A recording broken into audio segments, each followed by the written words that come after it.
सबसे पहले भगवान भोलेनाथ के चरणों में प्रणाम करती हूँ, मेरा प्रणाम स्वीकार हो। आदिशक्ति माँ भवानी गौरा के चरणों में प्रणाम करती हूँ, मेरा प्रणाम स्वीकार हो। सभी देवी देवताओं के चरणों में प्रणाम करती हूँ, मेरा प्रणाम स्वीकार हो। आप सभी गुरु भाई गुरु बहनों के चरणों में प्रणाम करती हूँ, मेरा प्रणाम स्वीकार हो। गुरु भाई गुरु बहनों, आप लोग हमारा सपोर्ट किए, हमारे साथ बने रहे, इसके लिए बहुत बहुत धन्यवाद। आप लोगों के सपोर्ट और आशीर्वाद से ही कथा और लोगों तक पहुंचती है, तो प्लीज़ लाइक शेयर ज़रूर कर दीजिएगा। अगर जो आप लोग चैनल पे नए हैं तो सब्सक्राइब कर लीजिए, ताकि जो भी वीडियो पड़े, जो भी कथा पड़े, वो आप लोगों तक आसानी से पहुंच जाए। कमेंट में महादेव का नाम ज़रूर लिखिए। महादेव का नाम लिखने से, बोलने से सारे कष्ट दूर हो जाते हैं। गुरु भाई गुरु बहनों, जब महादेव की ही कथा है, जब भगवान भोलेनाथ की ही कथा है, तो कथा को पूरा सुनना चाहिए। आधा अधूरा सुनने पे एक तो कोई ज्ञान प्राप्त नहीं होता है, दूसरे महादेव का अपमान होता है। तो प्लीज़ आप लोग कथा को पूरा सुना करिए। एक गांव में एक बूढ़ी मैया रहती थी, उनकी 2 बहुएं थीं।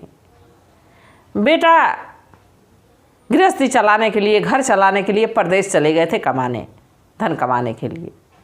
घर में बस बूढ़ी मैया और उनकी 2 बहुएं रहती थी। बूढ़ी मैया महादेव की शिष्या थी, भगवान भोलेनाथ की शिष्या थी। बाकी बहुओं को तो दूर दूर तक किसी भगवान से कोई मतलब नहीं था। वो बस सजने संवरने में और एक दूसरे से तानाकसी लड़ने में ही उन सबों का समय समाप्त हो जाता था। और जैसे सुबह होती, काम करने का टाइम होता, वैसे अपने में दोनों उलझ के दादा दादी में झगड़ा कर लेती। शाम होती, भोजन का समय होता, जैसे बनाने का, वैसे एक दूसरे से झगड़ा कर लेती। सारा काम बूढ़ी मैया को करना पड़ता था।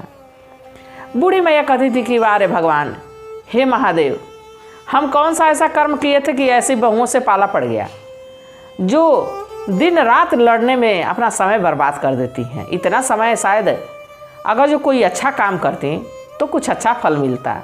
ये सब तो सारा समय या तो खाली समय रहेगा तो सजेंगी संवरेंगी सब, और जब काम का समय रहेगा तो एक दूसरे से लड़ेंगी सब।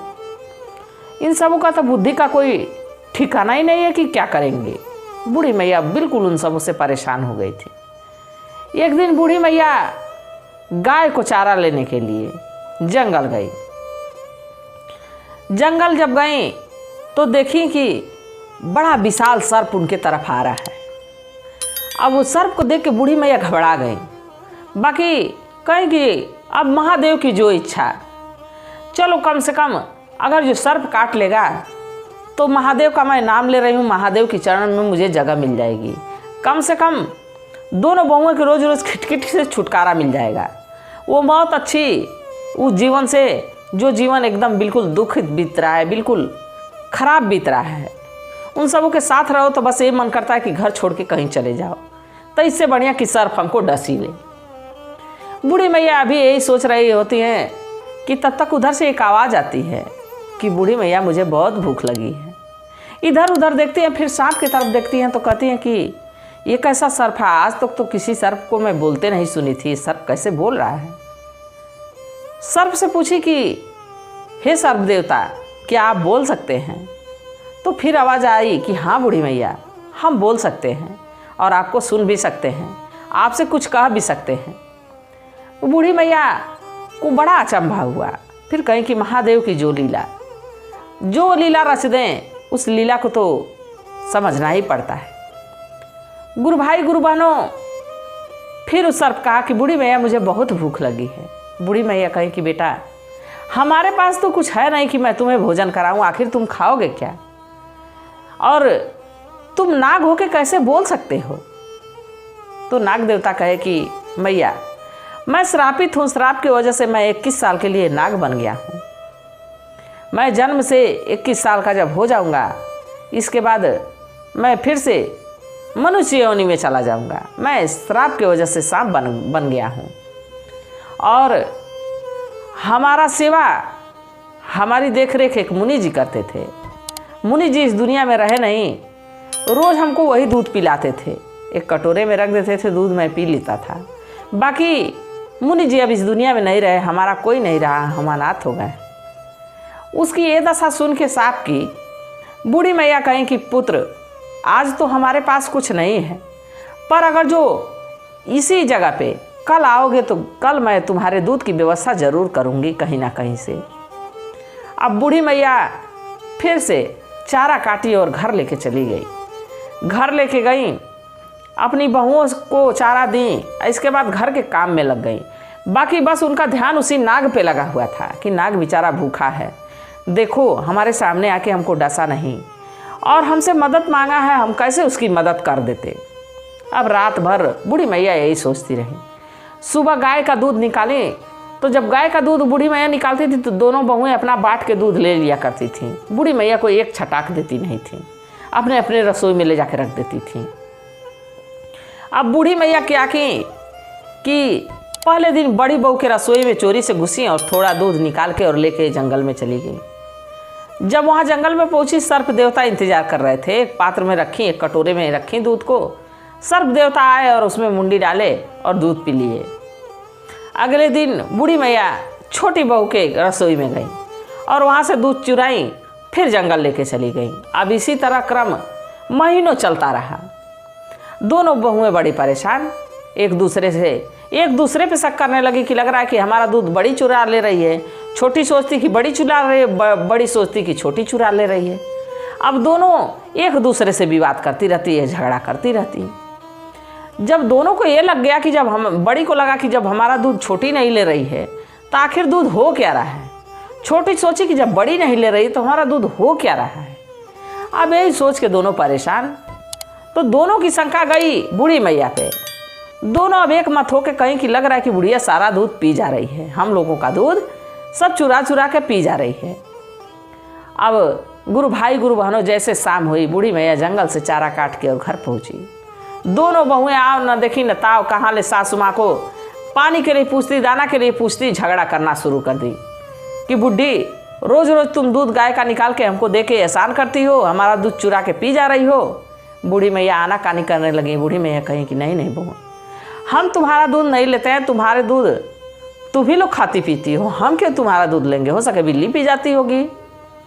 अब बूढ़ी मैया टालती नहीं, बाकी वो एक दूसरे दोनों मिल के और बूढ़ी मैया पे दबाव बनाने लगे। फिर भी बूढ़ी मैया कुछ बताई नहीं कि हम दूध नाग को पिलाते हैं। अब दोनों ठान ली बहुएं कि कल तो इनकी चोरी हम लोग पकड़ेंगे, देखेंगे कि कैसे दूध पीती हैं। अब सुबह हुई, गाय का दूध निकाली, दोनों को आधा आधा बांट के दे दी। अब दोनों बहुएं घर में से निकल के दूसरे जगह दूर चली गई और थोड़ी देर में ही घर लौट आई। बूढ़ी मैया जानी कि रोज़ की तरह घूमने चली गई हैं, सब लाओ दूध चुराएं और लेके चलें।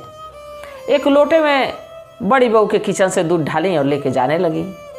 बहुएं अभी तमाशा देख रही थी। धीरे धीरे बूढ़ी मैया के पीछे लग गई।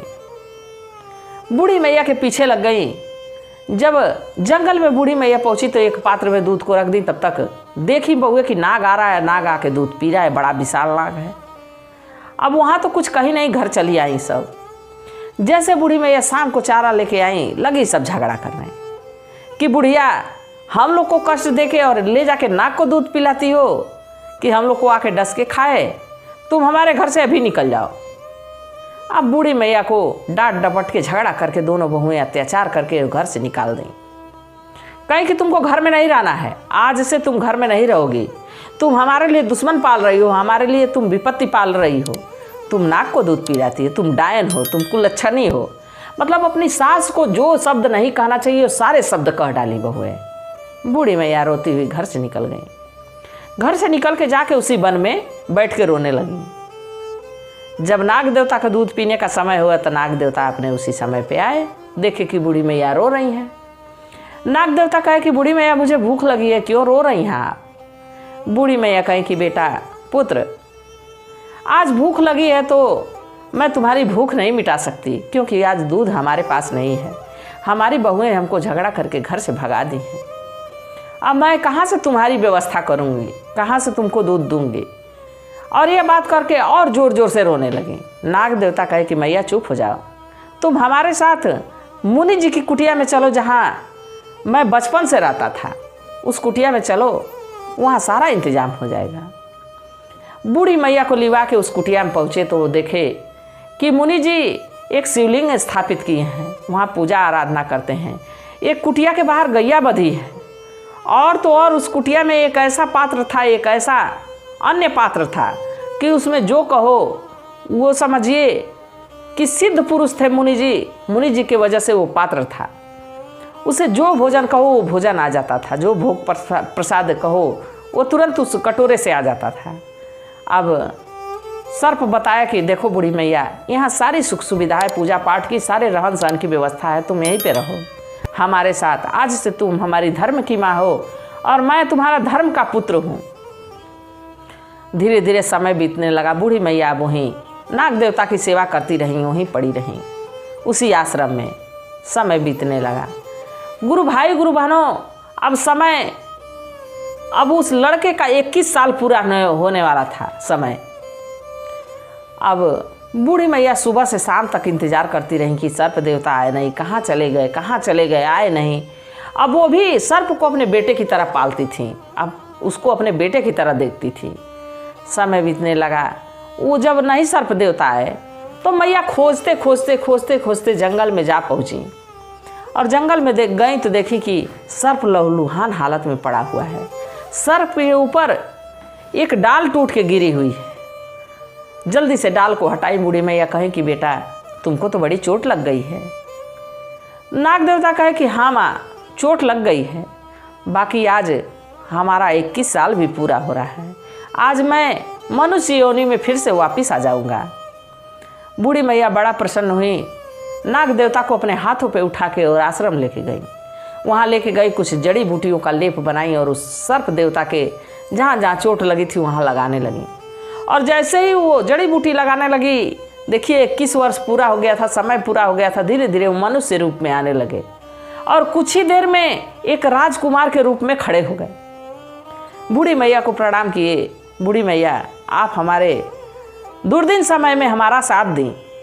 आप निडर होके, हम एक सर्प थे, आपको डस सकते थे, बाकी निडर होके आप हमारा लालन पालन की, तो आप हमारी धर्म की माता हैं। आज से मैं आप ही के साथ, आप ही के पास रहूँगा। बूढ़ी मैया कहीं कि हाँ पुत्र, हमारे पास रहना, पर तुमको अब अपने राज्य लौटना चाहिए, अपने माता पिता के पास लौटना चाहिए। तुम्हारा वो लोग इंतजार कर रहे होंगे। सर्प देवता अब राजकुमार के रूप में थे। राजकुमार कहे नहीं, मैं कभी माता पिता के पास नहीं जाऊंगा। कैसे माता पिता? हमको लाके जंगल में छोड़ दिए। बूढ़ी मैया धीरज बंधाई, उनको समझाई कि पुत्र, हो सके बात कोई और रही हो, पूरी बात आप नहीं जानते हैं, तो इसलिए आपके राज्य चल के आपके राज्य में ही पता करना चाहिए कि आखिर हुआ क्या था। राजकुमार बूढ़ी मैया की बातों से सहमत हो गए। बाकी कहे कि माँ, तुम हमारे साथ चलोगी तभी मैं चलूँगा, हम तुमको छोड़ के जाने वाला नहीं हूँ, क्योंकि हमारे खराब समय में, हमारे बुरे समय में तुम हमारे साथ थी, तो हमारे अच्छे समय में क्यों नहीं तुम हमारे साथ रहोगी। बूढ़ी मैया को लिवा के वो राजकुमार अपने महल जब पहुँचे तो वहाँ सैनिकों से कहे कि हमको राजा रानी से मिलना है। सैनिक कहे कि, पहरेदार कहे कि आप राजा रानी से मिल नहीं सकते हैं, क्योंकि राजा रानी की बड़ी दुर्दशा है। वो लोग इस हालात में पहुँच गए हैं, रोते बिलखते, कि किसी को पहचानते नहीं हैं। राजकुमार कहे कि हमको फिर भी मिलना है। पहरेदार कहे कि नहीं, कुछ समय पहले रानी को एक संतान हुई नाग के रूप में, और बड़े बड़े ज्योतिषी आए तो यही बताए कि इसको जंगल में छोड़ दिया जाए, नहीं तो सारी प्रजा को निगल जाएगा। तो राजा अपने पुत्र को तो जंगल में छोड़ा एक मुनि जी के पास, बाकी उनको इंतजार है कि कब 21 साल होगा और कब हमारा पुत्र राजमहल लौट के आएगा मुनि जी के साथ। फिर राजकुमार जिद करने लगे कि अरे एक बार हमको मिलवा तो दो। अब उसके जिद पे पहरेदार लेके गए राजा रानी के पास।